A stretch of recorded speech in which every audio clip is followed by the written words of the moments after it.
بسم اللہ الرحمن الرحیم۔ معزز سامعین کرام السلام علیکم۔ آپ کی خدمت میں حالات حاضرہ کے عنوان سے حاضر ہوئے ہیں اور میں انشاءاللہ خطے کی بدلتی ہوئی صورتحال کے حوالے سے آپ کو آگاہ بھی کروں گا اور مختصر سا تجزیہ بھی کروں گا۔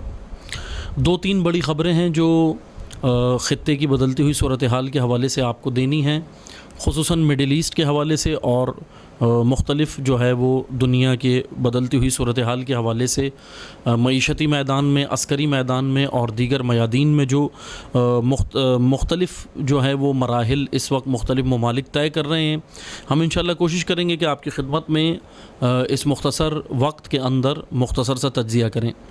سب سے پہلی خبر ہے رشیا اور یوکرین کی جنگ کے حوالے سے کہ اس میں رشیا کے لیے اہم پیش رفت یہ ہوئی ہے کہ یوکرین کا مشرقی شہر ہے سیور ڈونیسٹک، اس کے اوپر رشیا نے مکمل کنٹرول سنبھال لیا ہے اور یہ بہرحال ایک رشیا کے لیے ایک بڑی کامیابی ہے جو اس جنگ کے اندر رشیا کو حاصل ہوئی ہے۔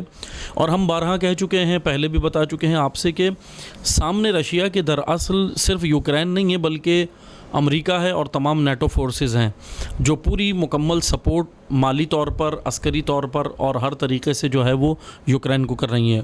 بہرحال رشیا کے لیے ایک اہم اور بڑی کامیابی ہے۔ اسی کے ساتھ ہی دوسری خبر یہ ہے کہ اس وقت ایک اہم اجلاس چند ممالک کا ہوا ہے، برکس کے نام سے یہ اجلاس ہوا ہے، یا برکس کے نام سے یہ ایک اتحاد ہے، BRICS برکس، یہ چند ممالک کا اتحاد ہے، BRICS یعنی کہ یہ چند ممالک کا گٹھ جوڑ ہے۔ اکنامکس کے حوالے سے ابھرتی ہوئی معیشت جو دنیا کے اندر آ رہی ہے، یا وہ طاقتیں، وہ معیشتیں جو اس وقت ابھر رہی ہیں دنیا کے اندر، انہوں نے ایک یہ اتحاد بنایا ہے۔ برکس یعنی برازیل ہے، رشیا ہے، انڈیا ہے، چائنا ہے اور ساؤتھ افریقہ ہے۔ یہ تمام ممالک اس کے اندر شامل ہیں اور انہوں نے اپنی معیشت کے حوالے سے اجلاس کیا ہے۔ اہم اجلاس ہے جو چائنا نے اس اجلاس کو منعقد کیا معیشت کے حوالے سے، اکنامکس کے، اور ان تمام ممالک کو جو اس کے ساتھ اس برکس اتحاد کے اندر موجود ہیں ان کو دعوت دی۔ لیکن چائنا نے ایک کام اور کیا کہ ان برکس ممالک کے اندر، جو برکس اتحاد کے اندر ممالک نہیں ہیں، ان کو بھی دعوت دی ہے، یعنی اجلاس کے لیے، اور ان کو بھی اپنی اکنامکس کو مضبوط کرنے کے لیے یا اپنے ساتھ اکنامیکل پارٹنر بنانے کے لیے چائنا نے دعوت دی، جس میں کئی چند ممالک کو دعوت دی، اور اس میں مسلم ممالک میں سر فہرست رہا ایران کو دعوت دی۔ اور یہ ایران کے لیے بہت اہم پیش رفت ہے کیونکہ ایرانی صدر جناب سید ابراہیم رئیسی صاحب نے خطاب بھی کیا، آن لائن خطاب کیا اس برکس اجلاس سے، اور واقعاً یہ ایران کے لیے اہم پیش رفت ہے۔ ایران پہ کیونکہ سینکشنز ہیں، پابندیاں ہیں، تو ایران کو ایک اچھی خاطر خواہ کامیابی اس برکس اجلاس کے اندر شامل ہونے سے مل سکتی ہے اور ایران کے لیے اچھی خبر ہے۔ اسی کے ساتھ میں ایک اور مختصر سی بات یہ آپ سے کرتا چلوں، جیسے میں نے گزشتہ ویڈیو میں آپ کو دو اتحاد کے بارے میں بتایا تھا۔ ایک تو کواد کانفرنس ہوئی تھی جاپان کے اندر، کہ جس کے اندر امریکہ کے ساتھ جاپان ہے اور آسٹریلیا ہے اور انڈیا ہے، وہ بھی اکنامکس کے نام سے ایک کانفرنس ہوئی تھی، اسی ابھی چند ہی یعنی کہ ایک مہینے کے اندر پوری یہ جو صورتحال ہوئی ہے۔ پھر دوسری کانفرنس ہوئی I2U2 کے نام سے، وہ میں گزشتہ ویڈیوز میں دونوں کانفرنسز کا آپ کو بتا چکا ہوں۔ یہ 4 کنٹریز فورم ہے آن اکنامکس کوپریشن، یہ میں بھی آپ کو بتا چکا ہوں گزشتہ ویڈیو میں۔ اس کے اندر I2U2 میں UAE ہے، متحدہ عرب امارات ہے یعنی اسرائیل ہے، انڈیا ہے اور امریکہ ہے۔ انڈیا کے لیے ایک اہم کام یہ ہے کہ آپ یہ دیکھیں کہ انڈیا ان تمام معیشتی اور اکنامیکل اجلاس کے اندر اور تمام ان یہ کہہ لیں کہ اتحادوں کے اندر شامل ہے۔ کواد کانفرنس ہوئی جاپان کے اندر، ٹوکیو کے اندر، حالانکہ وہ اس کا پس منظر یہ ہے کہ وہ اصل میں امریکہ نے یہ جو کواد کانفرنس رکھی تھی جاپان کے اندر، یا جاپان کی زیر صدارت، وہ چائنا کی معیشت کو روکنے کے لیے رکھی تھی، کیونکہ چائنا جس طریقے سے آگے بڑھ رہا ہے، معیشت بڑھا رہا ہے، تو امریکہ کا جو حریف ہے اس وقت دنیا کے اندر اکنامکس کے حساب سے وہ چائنا ہے۔ میں آپ کو پہلے بھی بتا چکا ہوں کہ آئیڈیالوجی کے حساب سے، نظریات کے حوالے سے ایران ہے بڑا حریف امریکہ کا، لیکن اکنامکس کے حساب سے چائنا ہے۔ چائنا نے یہ مثلا جو چائنا کو روکنے کے لیے کواد کانفرنس ہوئی، اس میں بھی ایک اہم بات یہ ہے کہ ایک مزے کی بات یہ کہ انڈیا اس میں بھی شامل تھا. پھر I2U2 کانفرنس ہوئی, وہ بھی چائنا کو روکنے کے لیے ہی ہے. امریکہ نے جو یہ اتحاد بنایا ہوا ہے I2U2 کے نام سے, وہ اس میں بھی انڈیا شامل ہے. اور اب یہ جو برکس کانفرنس ہوئی ہے جس میں خود چائنا اور رشیا ہیں, اہم بات یہ کہ اس میں بھی انڈیا شامل ہے. یعنی انڈیا دونوں طرف یہ کہہ لیں کہ گیم کھیل رہا ہے بھارت. اب وہ امریکہ کی معیشت مضبوط ہوتی ہے تو امریکہ کے ساتھ بھی اس نے اپنی ٹانگ پھنسائی ہوئی ہے, ادھر چائنا کی مضبوط ہوتی ہے تو اس کے ساتھ بھی ٹانگ پھنسائی ہوئی. یعنی وہ دونوں جگہ جو ہے وہ اپنے آپ کو, اپنی معیشت کو مضبوط کرنے کی کوشش کر رہا ہے. یہ انڈیا کا ایک بڑا اہم, یہ کہہ لیں کہ اس کو ہی پالیٹکس کہتے ہیں, کہ بڑی اہم پالیٹکس انڈیا اس وقت کر رہا ہے اکنامکس کے حوالے سے. اب بہرحال یہ آگے چل کے ہی معلوم ہوگا کہ کتنا اس میں انڈیا کو کامیابی حاصل ہوتی ہے, یا پھر ہم آگے چل کے اگلی ویڈیوز میں آپ کی خدمت میں یہ بیان کریں گے کہ انڈیا کو کیا حاصل رہا ان کانفرنس کے اندر, یا کیا کتنی معیشت اس کی اپ گریڈ ہوئی ہے. وہ میں پھر آگے پھر کسی اور جو ہے وہ موقع پر تجزیہ کروں گا.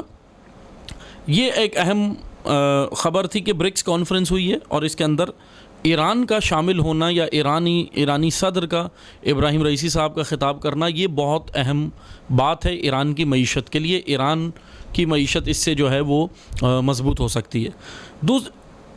اسی کے ساتھ اہم خبر جو آپ کو مڈل ایسٹ کے حوالے سے دینی ہے. مڈل ایسٹ کی صورتحال بدل رہی ہے. مڈل ایسٹ کے اندر بہت بڑی جو ہے وہ مثلا تبدیلیوں کے لیے کام کیا جا رہا ہے. امریکی صدر جو بائیڈن, جن کا جولائی کے مڈ کے اندر دورہ متوقع ہے اور اعلان بھی ہو گیا ہے, ان کی آفیشل جو سلسلے ہیں وہاں سے پتہ بھی چلا ہے کہ جولائی کے مڈ میں, اب تاریخ ابھی تک اناؤنس نہیں ہوئی کہ کس تاریخ کو آئیں گے, لیکن جولائی کے مڈ میں یعنی اب یہ جو اگلا مہینہ ہے ہمارا جولائی, اسی کے مڈ میں جو بائیڈن جو ہے وہ مڈل ایسٹ کے دورے پر آ رہے ہیں. اب بات یہ ہے کہ اس دورے کو کامیاب کرنے کے لیے سعودی پرنس محمد بن سلمان, سعودی شہزادے, انہوں نے جگہ جگہ کا دورہ شروع کر دیا ہے. ابھی آپ نے حالیہ دیکھا کہ گزشتہ چند دنوں کے اندر مصر کا دورہ کیا محمد بن سلمان نے, ترکی کا دورہ کیا, مصر یعنی ایجپٹ کا کیا, اردن کا دورہ کیا.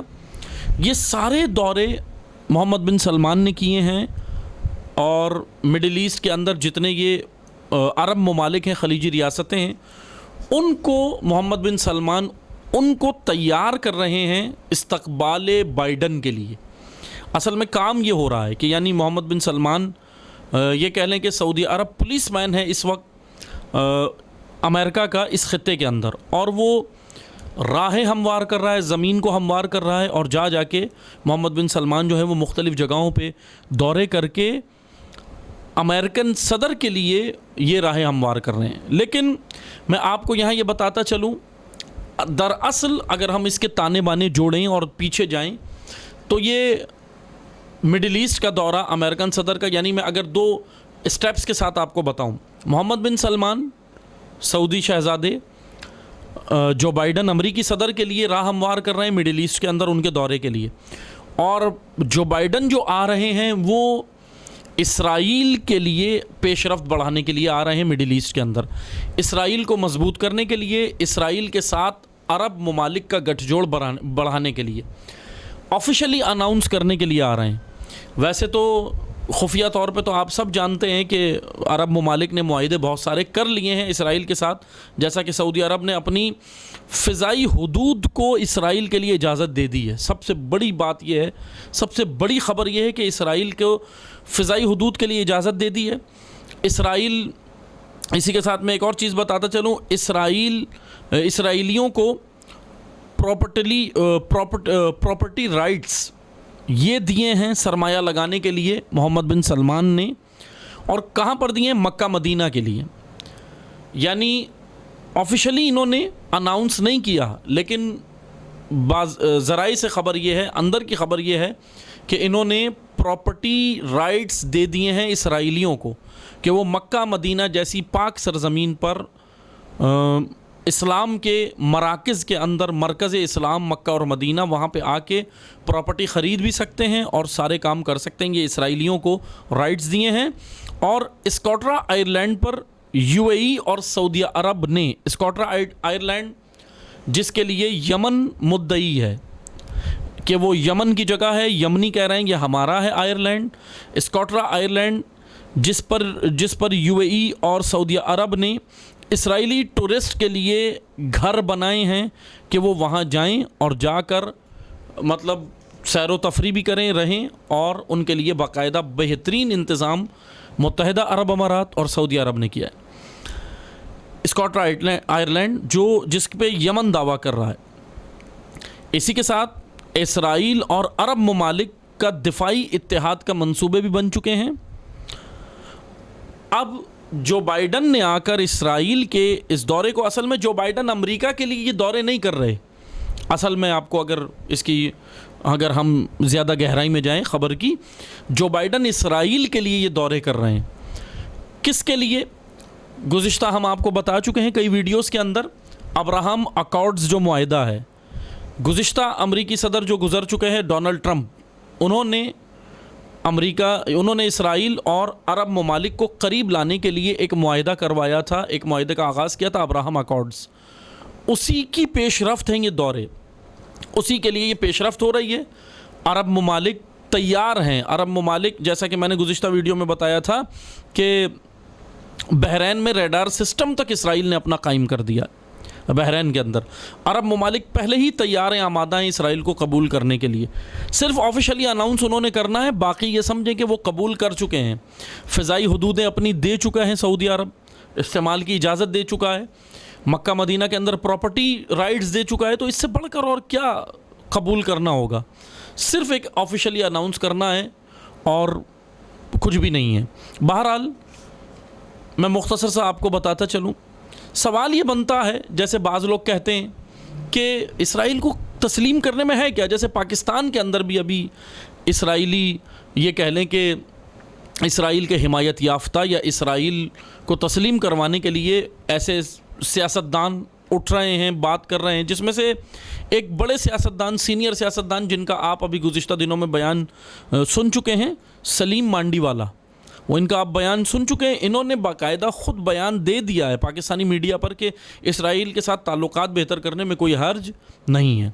سوال یہ بنتا ہے، میں بس آخر میں مختصر سا آپ کو یہ امت اسلامیہ کو یہ پیغام دوں گا، غیور مسلمانوں کو یہ پیغام دوں گا، عاشقان رسول کو یہ پیغام دوں گا، اور باغیرت غیور ملت اسلامیہ کو یہ پیغام دوں گا۔ سوال یہ بنتا ہے، سلیم مانڈی والا صاحب کہہ رہے ہیں کوئی مسئلہ نہیں ہے، سینئر پولیٹیشین ہے پاکستان کے، کہہ رہے ہیں کوئی مسئلہ نہیں، آپ قبول کر سکتے ہیں اسرائیل کو، عرب کر چکے ہیں تو ہم بھی کر سکتے ہیں۔ بہرحال سوال یہ بنتا ہے، مانڈی والا سے بھی سوال ہے، اور تمام اسرائیلی حمایت یافتہ جتنے بھی پولیٹیشنز پاکستان میں موجود ہیں جو چاہتے ہیں، یا جو بھی اسرائیلی وہ چاہتے ہیں، ان سے فقط ایک سوال ہے کہ عرب اگر تسلیم کر چکے ہیں تو آپ کا کہنا ہے کہ ہمیں بھی تسلیم کرنے میں کیا حرج ہے؟ یاد رکھیں، اللہ نے ہمارے لیے امت اسلامیہ کے لیے اسوہ، رول ماڈل عرب کو نہیں بنایا، قرآن کو بنایا ہے رول ماڈل، اور سنت پیغمبر اکرم کو بنایا ہے۔ صرف یہ دو چیزیں امت اسلامیہ کے لیے ماڈل ہیں، رول ماڈل ہیں، اسوہ حسنہ ہے۔ پیغمبر اکرم صلی اللہ علیہ وآلہ وسلم کی ذات اقدس ہمارے لیے اسوہ حسنہ ہے۔ آئیں آ کر دیکھیں، قرآن سے پوچھتے ہیں، قرآن اگر کہتا ہے کہ ان کے ساتھ معاہدے کر لو تو ٹھیک ہے کر لیں، قرآن اگر نفی کرتا ہے تو کم از کم غیور مسلمان، غیرت مند مسلمان اپنی غیرتوں کو جھنجھوڑیں اور یہ دیکھیں کہ قرآن جب ہمیں منع کر رہا ہے تو یقیناً اس کے اندر کوئی حکمت ہوگی۔ سورہ ممتحنہ جا کر پڑھیے، مانڈی والا صاحب کو بھی میں دعوت دیتا ہوں اور دیگر لوگوں کو بھی دیتا ہوں کہ جائیں، جا کر پڑھیں۔ قرآن ایک آفاقی پیغام دیتا ہے۔ قرآن پیغمبر اکرم کے دور سے منسوب نہیں ہے کہ بس وہیں کے اصحاب اور انہی لوگوں کے لیے، قرآن تمام نسلوں کے لیے ہدایت ہے۔ قرآن کا ایک ایک حرف ہدایت ہے، قرآن کا ایک ایک نقطہ، ایک ایک لفظ ہدایت ہے۔ قرآن کہہ رہا ہے، قرآن کا پیغام ہے امت اسلامیہ کے لیے، باغیرت ملت اسلامیہ کے لیے، غیرت مند غیور ملت اسلامیہ کے لیے پیغام ہے۔ قرآن کا سورہ ممتحنہ کی آیات، ابتدائی آیات، دوسری تیسری ابتدائی آیات ہی کہہ رہی ہیں کہ یہ جو تمہیں آتے ہیں، یہ جو یہود تم سے جو معاہدے کرتے ہیں، یہ جو یہود تمہارے قریب آتے ہیں، اے مسلمانوں، یہ دراصل چاہتے کیا ہیں؟ ان کا منصوبہ اللہ نے قرآن میں بیان کر دیا ہے، رب نے، خالق نے یہ منصوبہ بیان کر دیا۔ یہ چاہتے کیا ہیں؟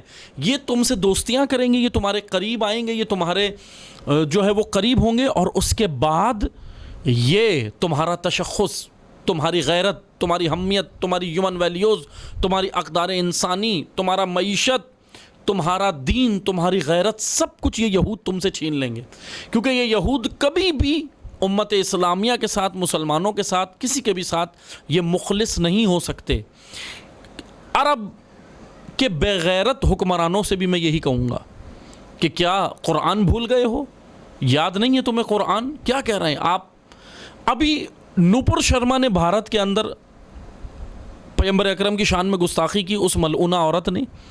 یو اے ای نے ایک ڈرامہ رچایا اپنے مارٹ کے اندر سے، جو ہے وہ سارے جو ہے وہ مطلب انڈین پروڈکٹس ہٹا دیں، ڈرامہ کیا۔ اگر اتنے عاشقان رسول ہو، اتنے بڑے عاشقان رسول ہو، تو تمہاری غیرت کہاں مر گئی؟ سب سے بڑے دشمن رسول، سب سے بڑے دشمن آل رسول اسرائیل کو تسلیم کرنے جا رہے ہو۔ اسرائیل کو تسلیم کرنا خیانت ہے دین کے ساتھ۔ اسرائیل کو تسلیم کرنا، مانڈی والا بھی سن لیں، تمام وہ پولیٹیشنز جو پاکستان کے اندر موجود ہیں، جو اسرائیل کی حمایت، جو ابھی تک بولے نہیں ہیں، لیکن بہت سارے ایسے ہیں جو دلوں میں رکھتے ہیں کہ اسرائیل تسلیم کرنے میں حرج نہیں ہے، سن لیں، اسرائیل کی حمایت رسول اللہ کے ساتھ خیانت ہے، اسرائیل کی حمایت اسلام کے ساتھ خیانت ہے، اسرائیل کو قبول کرنا ملت پاکستان، پاک سرزمین جس نام پہ آپ نے حاصل کی تھی، کس نام پہ کی تھی؟ یہ وہ واحد ملک ہے جو اسلام کے نام پہ بنا ہے۔ پاک سرزمین کے ساتھ خیانت ہے اسرائیل کو تسلیم کرنے کی باتیں کرنا۔ یہ وہی اسرائیل ہے۔ فلسطینیوں پر ظلم بھول گئے، قبضہ اس زمین پر بھول گئے، سارے ڈرامے، ہولوکاسٹ کا ڈرامہ اس اسرائیل کا آپ بھول گئے؟ کس طرح بھول سکتے ہیں؟ آج امریکہ کی خباثت دیکھیں، امریکہ کی خباثت دیکھیں۔ جینوسائیڈ واچ، جا کر دیکھیے یہ website, genocide watch American website ہے۔ اس کے اوپر جہاں جہاں نسل کشی ہوتی ہے، انسان کشی ہوتی ہے، امریکہ ان ممالک کی فہرست بناتا ہے۔ ابھی حالیہ اس نے لسٹ ڈالی ہوئی ہے، جس کے اندر اس نے انڈیا کا بھی نام دیا ہوا ہے، جس کے اندر افغانستان کا بھی نام دیا ہوا ہے، جس کے اندر اس نے کولمبیا کا نام دیا ہے، جس کے اندر اس نے کئی ممالک کا، جہاں جہاں ظلم و بربریت ہوتی ہے انسانوں کے اوپر، جہاں جہاں جینوسائیڈ ہوتا ہے، اس سب کا نام امریکہ نے اس ویب سائٹ کے اوپر ڈالا ہے، جینوسائیڈ واچ کے نام سے۔ لیکن افسوس کا مقام ہے، افسوس نہیں کر سکتے، بلکہ امریکہ اتنا بے حیا ہے، امریکن اسٹیبلشمنٹ اور امریکی سازشیں، اسی جینوسائیڈ واچ کے اوپر اسرائیل کا نام نہیں ہے۔ سوال یہ بنتا ہے، اسرائیل میں کوئی جینوسائیڈ نہیں ہو رہا، اسرائیل میں کوئی بربریت نہیں ہے، اسرائیل میں کوئی نسل کشی نہیں ہو رہی، حتیٰ کہ اب وہ وقت آ گیا ہے فلسطین کے اندر کہ فلسطین کا صرف مسلمان ہی نہیں، عیسائی بھی محفوظ نہیں ہے وہاں کے۔ ایسٹر کے اوپر عیسائیوں کو تہوار نہیں منانے دیا ان یہودیوں نے۔ عیسائی بھی اپنی غیرت کو جگائیں، حضرت عیسیٰ علیہ السلام کے پیروکار، ان کے اندر بھی یہ غیرت زندہ ہو کہ اسرائیل آپ کا بھی دشمن ہے، صرف اسلام کا دشمن نہیں ہے، یہ وہ خنجر ہے جو غیرت مندوں کے قلب میں گھونپا ہے، امریکہ نے لا کر گھونپا ہے، یو این، امریکہ، برطانیہ اور ان سب کی خباثتوں سے یہ خنجر گھونپا گیا ہے، صرف امت اسلامیہ نہیں، عالم انسانیت کے قلب میں یہ خنجر گھونپا گیا ہے۔ اسی لیے اسرائیل کو تسلیم کرنا، تشیع بھی سنیں، اہل تشیع، تمام امت اسلامیہ اور اہل تشیع، اسرائیل کو تسلیم کرنا دراصل نظریہ مہدویت کے ساتھ خباثت ہے، نظریہ مہدویت کے ساتھ خیانت ہے۔ اس لیے تشیع اپنے نظریوں کو پہچانے۔ ایران و اسرائیل کی جنگ تیل کے اوپر نہیں ہے، ایران و اسرائیل کی جنگ معیشت کے اوپر نہیں ہے، ایران و اسرائیل کی جنگ زمینوں پر قبضے کے لیے نہیں ہے، ایران و اسرائیل کی جنگ نظریاتی جنگ ہے۔ ایک طرف نظریہ مہدویت ہے، ایک طرف نظریہ دجالیت ہے۔ تشیع اور امت اسلامیہ فیصلہ کرے کس کے ساتھ کھڑے ہوں گے، دجال کے ساتھ یا رسول اللہ کے نائب امام مہدی کے ساتھ، کس کے ساتھ کھڑے ہوں گے؟ نظریہ مہدویت ہے ایک طرف دجالیت ہے۔ فیصلہ آپ کو میں دیتا ہوں، آپ نے فیصلہ کرنا ہے۔ اسرائیل تسلیم کرنا امام مہدی کے قتل کی سازش میں اسرائیل کا ساتھ دینے کے برابر ہے۔ دعا کرتے ہیں ہم اللہ تعالیٰ سے کہ خداوند تبارک و تعالیٰ ہمیں تعلیمات اسلامی کو سمجھنے کی توفیق عطا فرمائے۔ انشاءاللہ ہم دوبارہ حاضر ہوں گے آپ کی خدمت میں۔ یہ تھی مختصر سی خطے کی بدلتی ہوئی صورتحال جو میں نے مختصر سا تجزیہ کیا۔ انشاءاللہ میں دوبارہ حاضر ہوں گا آپ کے ساتھ، آپ کی خدمت میں، اور پھر اس کے بعد دوبارہ نئی خبروں کے ساتھ حاضر ہوں گے. جب تک کے لیے اجازت چاہتے ہیں. والسلام علیکم ورحمۃ اللہ وبرکاتہ.